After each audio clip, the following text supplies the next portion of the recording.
That's the last place Jeremiah Bell wanted to be, in a foot race with Chris Johnson. I don't know how many 80-plus yard touchdowns I've seen this man make. First, I want people to know that I'm still me. ALS has changed what my body can do, but it hasn't changed who I am. In 2025, at the age of 39, Johnson was diagnosed with ALS, the disease progressing so rapidly that he now uses his eyes to trigger a speech-generating device to speak. Here, Indiana move. We from Indiana move. We from Indiana move. I'm an Indiana move. Touchdown, I-N-D-Y. And he lost the ball. There's a fumble. Who's got it? The officials say the Colts do. Right seat win, baby.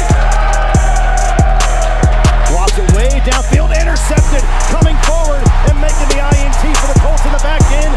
To see the Colts win Super Bowl. Hey, win on three. 1, 2, 3, win! This is my story. These are my people.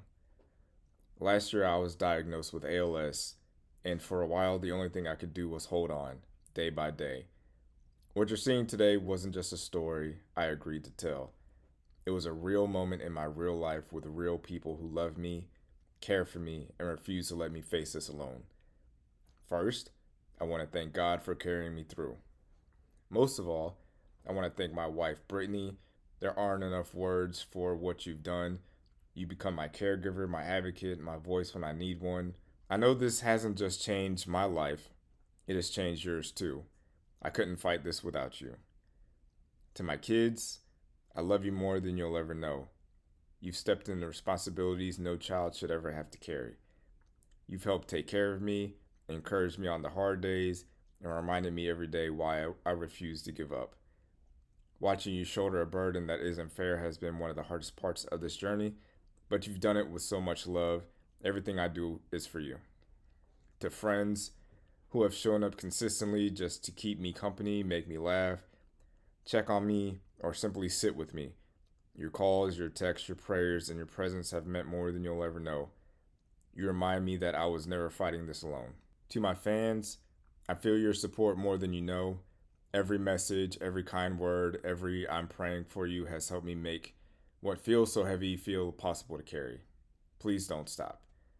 And to the doctors and the medical team who are fighting alongside me, thank you. Thank you for your patience, your care, your knowledge, and your relentless work. You don't just treat symptoms, you give families like mine hope for tomorrow. While we don't know exactly how my ALS started, there is growing research linking repetitive head trauma to ALS. Studies have found that NFL players are nearly 4 times more likely to develop ALS than the general population. I hope the NFL steps up, invests in research, and continues working to protect players, both now and for generations to come. Together we can push toward better treatments and one day a cure. This disease is strong, but I'm stronger than the version of me that thought ALS would end my world. I'm not disappearing. I'm here, and I'm going to keep fighting. I intend to be around for a long time for my family, for our communities, and for anyone out there who needs to hear that hope isn't just a slogan. It's a decision we make every single day. If you ever wonder what you can do to help, here it is. Please donate to ALS research. Every contribution helps give scientists the tools to move faster, bring better treatments to families sooner, and move us closer to a cure. One contribution can be the difference between someday and soon. Thank you for watching. Thank you for loving me. Thank you for standing with me now and for the long road ahead. CJ. So that was the statement from Chris Johnson on his Instagram page. 39 years old, just recently diagnosed with ALS, and that was a tough one. That's a tough blow to any NFL fan, especially millennial NFL fans like me who've been watching football for a very long time. Chris Johnson, one of the more special players that we've seen in this league in a very long time. He came into the combine, had the fastest 40 of any player ever at that moment. He came into the league, and in his second season, his second NFL season, he rushed for 2,000 yards. 2,000 yards and like 14 touchdowns in his second year. Chris Johnson was one of those players where when you saw him and you could see him breaking away for a run, you could see on the replay, like, okay, the safety's got an angle. He's going to get him. The corner's got the angle. Other fast players, cornerbacks and safeties are one of the fastest players on the defense. They have the angle. They will catch him and they will tackle him. But Chris Johnson was so fast that he could outrun the angle. And it didn't matter what kind of angle you had on Chris Johnson because he was just that fast. He's one of the few players that made other fast athletes look slow. 3-time Pro Bowler, 1-time first team All-Pro, Offensive Player of the Year. Just one of the greatest single season rushing seasons ever.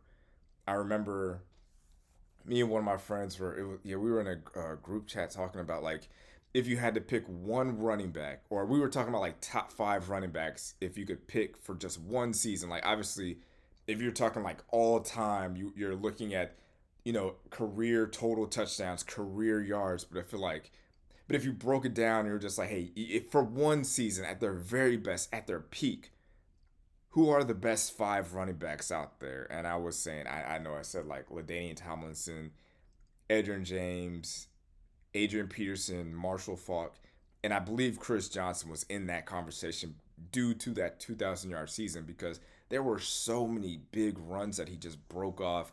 There were so many times where you thought he was going to get tackled for 2 yards, and he ends up going 70. Just any carry Chris Johnson got, there was a risk of that run going 90 yards, and there's nothing you can do about it. He was just that special of a player.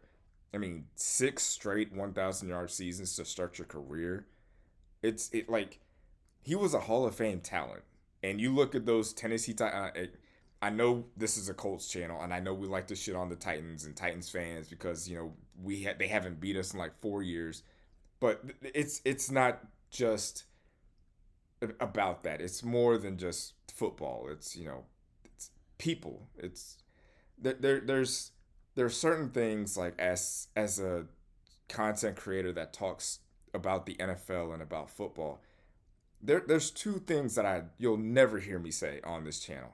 I will never call a football player soft in the NFL. I can't fix my mouth to say what these guys do every week, every Sunday, and call them soft. I can't watch what I'm watching and say, that guy's soft.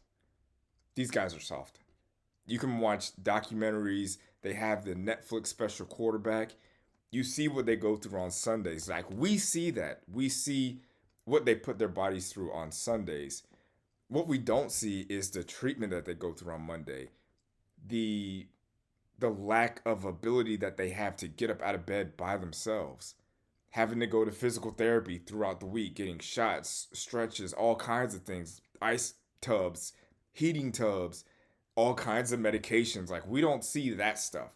It's not just what happens on Sunday that these players have to go through. It's all through the week while having to go through practice and getting ready to do it again. I just can't do it. I'll never call a football player soft. Another thing I'll never do is question a player retiring early.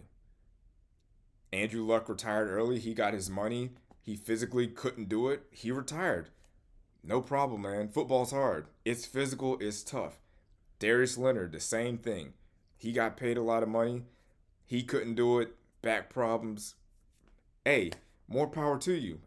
No hard feelings from me. No ill will from me. You'll never hear me say anything about that. I don't care if Andrew Luck was in his prime and we just were coming off a playoff victory and he's the comeback player of the year and Andrew Luck decides to retire. He had a lacerated spleen.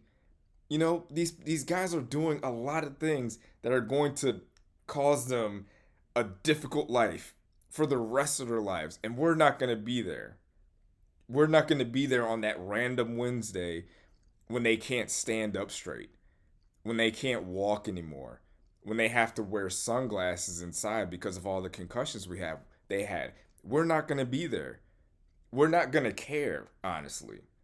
Because if we don't see them on Sundays, if they're not doing what makes us happy as fans, we don't care. And we're selfish. And so I don't mind them being selfish, thinking about themselves, thinking about their families, thinking about their friends, thinking about their future.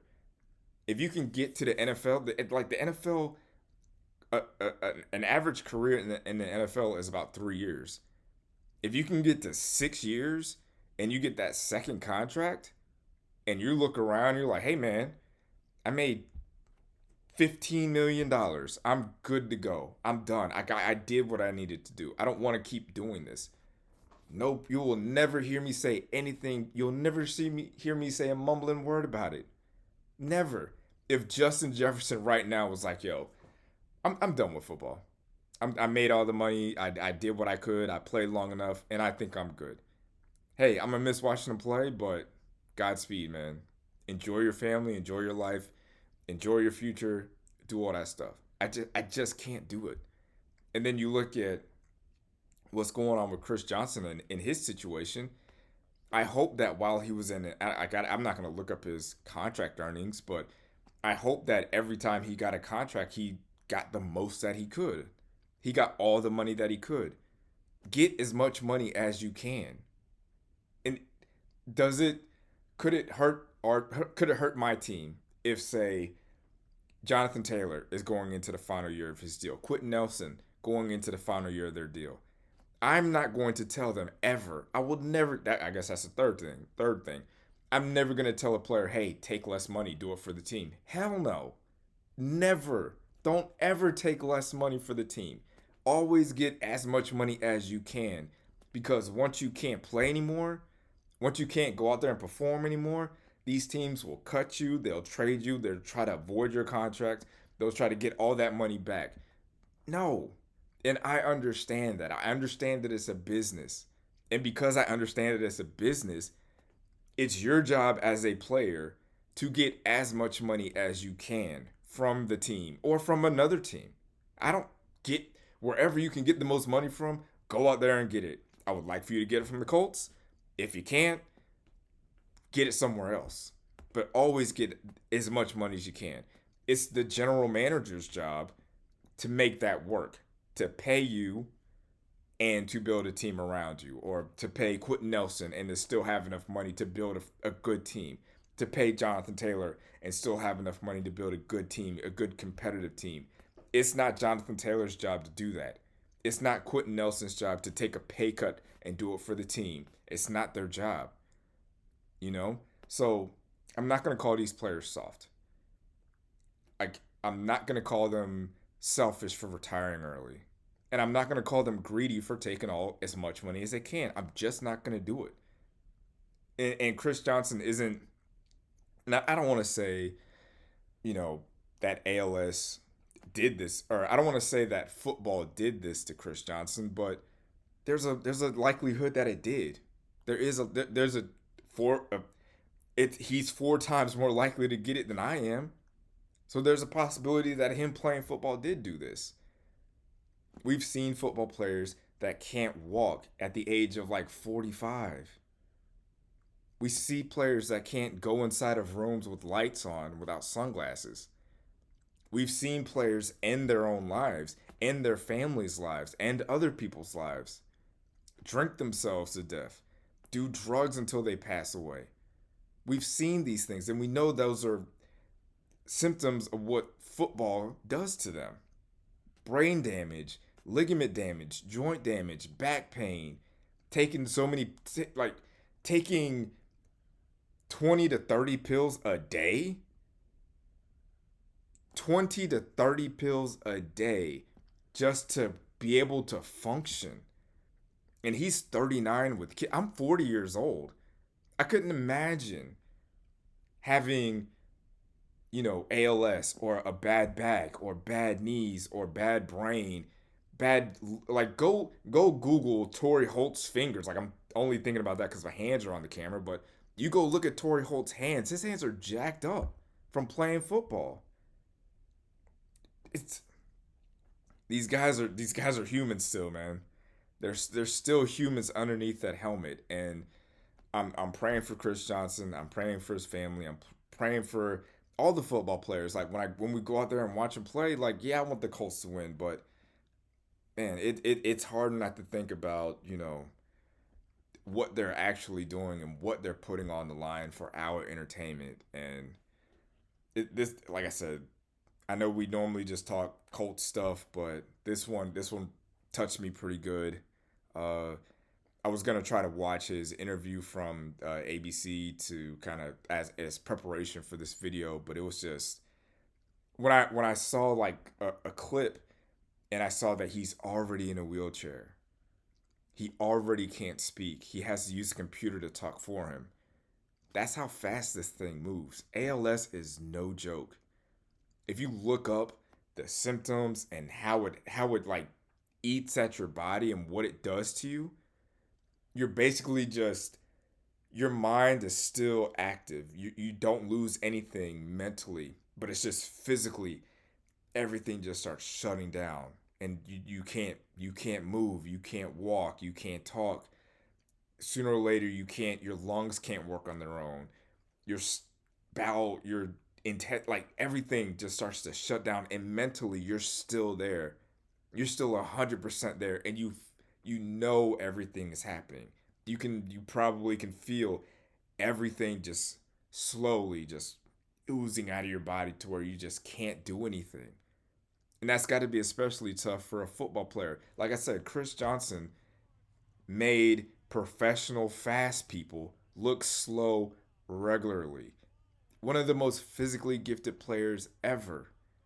And he has to go through his 40s not being able to not even run. He can't even walk on his own. He'll never walk again. And he's 39 years old. Like, it was recently the 4th of July, and I was able to run down the street with my kids, and I think about my parents. My dad is 60 something. He's in his 60s, and he's up and moving and walking around. My grandfather's in his 90s. He still cuts the grass once a month. And Chris Johnson, an NFL player at 39, is done walking forever. He'll never walk again. And it's partly because of football. That's tough, man. It's tough to hear and it's tough to see, but it's the truth. It's what happens. I don't want to say that Chris Johnson signed up to get ALS when he played football, but when they sign up to play football, they know that physically it's going to take a toll on them. It might not happen, in week 9 of their 3rd season, or week 1 of their 15th season, or even game 1 of their 1st season. It's going to happen when they hit retirement, when they hit their mid 40s or in their 60s. But it's gonna happen. They're gonna have to pay that toll, to pay that price of playing in the NFL. And like I said, I'm gonna put the link for Chris Johnson's foundation for people to donate to. But man, like I said, it's a tough day for NFL fans, for Titans fans, for just people in general. But yeah, not to end this on a low note. I do want to mention that being a Colts fan in the mid 2000s, like the 2010s, when you think about some of the running backs that we had to deal with just in the AFC South, in 2010, Arian Foster rushed for 1,600 yards and 6 touchdowns. Chris Johnson rushed for 1,300 yards and 11 touchdowns. Maurice Jones-Drew, 1,300 yards, 5 touchdowns. Those are the 3 running backs that we had to see twice a week. Now, it's bad enough to have to see those running backs twice a week, or 2 times in a season. But to see, seeing all those guys, 3 of the top 10 running backs in the league at that time were all in the AFC South. And we had to face that during that time without a competent average run defense. It was tough. It was tough times. I'm not going to lie. But that's kind of the cost of being a Colts fan. You don't always get the best run defenses out there. But like I said, I'm gonna put the link to Chris Johnson's foundation if you want to give, or share the link with other people. But yeah, just when football season comes around, before you send that tweet saying this person is soft or this guy's a quitter or this guy is greedy, just remember it's not just about you. It's not just about us fans. They're playing for the team. They want the team to win. They want the team to be successful. But they're playing for themselves. They're playing for their future. They're playing for their family, because at the end of the day, it is a job for them. I'm a football fan. I'm for fun. I watch football for fun. That is their job, and they're literally putting their lives on the line to play it and entertain us. So let's just be mindful of that as we go into this next season. But I mean, I don't know what you guys can leave in the comments. Who was your favorite running back coming up in the 2010s? Who was better between Maurice Jones-Drew, Chris Johnson, Arian Foster? Like, go back and watch some Arian Foster highlights. Like, that dude was nasty. Like, I could talk about running backs all day because he was a great one. Obviously, like Ricky Williams, Sean Alexander, Priest Holmes. Like, there was a lot. We had a lot of great running backs back in the day.